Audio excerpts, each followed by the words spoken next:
Alright, outside, getting some sun.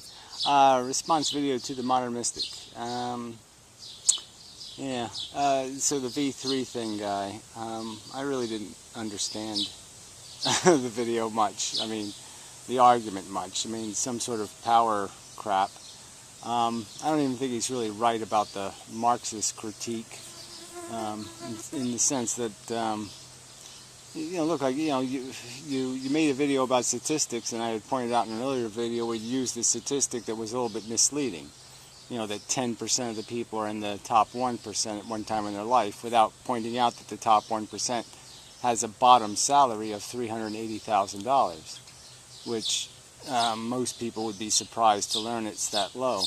And that what we're really talking about is the top 1,000, kind of 1 in 1,000 people kind of incomes. They're the ones that are really extreme. And certainly there isn't any migration into those salaries by 10% of the people. But anyway, so statistics are a little bit wobbly in some of these things. So, I mean, I still think that the basic Marxist theory that, capitalist drives everything to the margins, to the minimums of profitability eventually, and that's especially what big corporations will do eventually, unless they can create monopolies or and just have price extortion. So, I mean, any capitalism that has anything to moderate monopolies is likely to perpetuate some sort of price competition that's going to, drive down profit margins over time. And, unless they find some new oil or some, cheaper labor on Mars or something, it's going to be hard to be innovative beyond having proprietary gimmicks. And so you can see that the companies making money now do it through proprietary gimmicks, plugs that only fit their devices, selling ink disguised as a printer, ink cartridges, with a printer tied to them. All these gimmicks are the way money's made, and it turns into a very broken kind of capitalism. And I think another important context, I guess I would add, is that he didn't say anything about these class differences.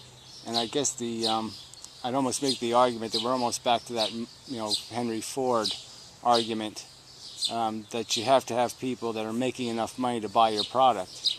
And it seems to me that the segregation, of the poor and the rich, whatever you want to call that, the creation of this stark black and white, the absence of gradation, the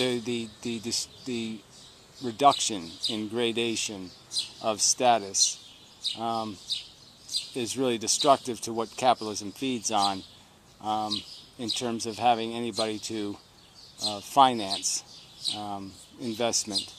You can't lend money to dirt poor people. You can't lend much money to them, and you certainly can't sell much to them, except the basics. So, that's sort of, I think that's sort of a symptom of why, in China they can build empty cities and call it financially rational. And so that gets into the whole stock market thing and the whole leverage thing, and you could argue that the $17 trillion in debt is also an unsustainable burden. You're talking about a huge percentage of resources that have to go to just paying people their check, their welfare to the rich, and that all of those devices, whoever owns them, they are probably capitalizing on that ownership, that the government is facilitating the creation of leverage that's creating higher stock market prices, because these people are just borrowing money on an asset that's got a guaranteed price increase. So if you own a 10-year bond and you're getting 3% a year, you can guarantee perhaps an asset on that asset. I mean, you can use it as, it's very good collateral, let's say. Or a 5-year bond might be more realistic. 10 years is probably, especially now that we're on the brink of printing money. But clearly, for a long time, it was a safe bet, that a bond would be, at least take the bite out of inflation and a tax burden, and that you could certainly borrow on a bond at a reasonable interest rate. So, that's just creating that's the sort of like the bubble thing, that the gains in wealth acquisition are gains through leverage, and that, as you've indicated, banks are very fragile, and it's not going to take much of a breakdown in that leverage for them to, if there's a break in it, then they're going to lose their deposits if there's a crisis, and their loans are going to be lower in performance, and it's not going to take much of a percentage of lost deposits or not performing loans to make the digits you keep talking about, these precious digits of equality, to turn those digits into useless pieces of nothing. And again, if they're in these leveraged assets, they're not FDIC insured, and these are digits that will die. They'll have to be resolved as a bankruptcy, which will lead to more bankruptcy, which will lead to more bankruptcy because it's all leveraged. So I think that, like I said, I didn't get that out of his video. I didn't get much out of his video. I don't even know, the statement was so inspecific regarding the unsustainability of the circumstance. I think the only thing useful to point out is that the rich have never been richer, that's uncharted territory, so to speak. Short of monarchy, we haven't been there before. And is that sustainable?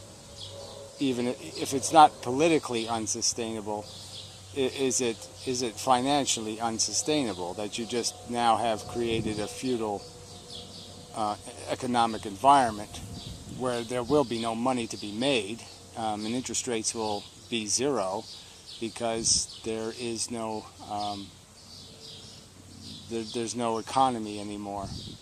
And so and that gets very dangerous in the sense that if the wealthy do own resources that aren't performing, businesses that aren't making enough of a profit, they will scale them down, creating unemployment, just making the problem even more dramatic, and making the crisis more dramatic. They're not going to give us free food and free electricity and free oil and free everything. So if they create an environment where people can't afford the rent, it seems to me that that's going to create an environment where a political resolution is going to have to come. There's going to have to be a political solution. So, but yeah, I couldn't. I don't know what else, I don't know what I was supposed to glean. This power word is just such a. I don't know if it just doesn't mean much to me. This power word. You have power till you lose it. Saddam Hussein had power, and then the next day he didn't have power. Gaddafi had power, and then all of a sudden he didn't have power. Power is fleeting. So I don't know if it means anything. I don't think there's any point in talking about it as if it was power, as if it was control, as if it was, something more planned or something that's part of the system of power or something. I just don't think that's the key word. It's just greed, and greed goes too far. You end up eating your gingerbread house kind of thing. You eat too much, and you just well, it's like we've done to the environment, right? You take too much, you give too little back, and you ruin your soil for 30 years. And we've soiled the economic environment with unsustainable defecations of extortive rents. So anyway, yeah, I think it's enough of a video. Until next time. It's lovely weather here. Yeah, it's fairly pleasant. Anyway, until next time.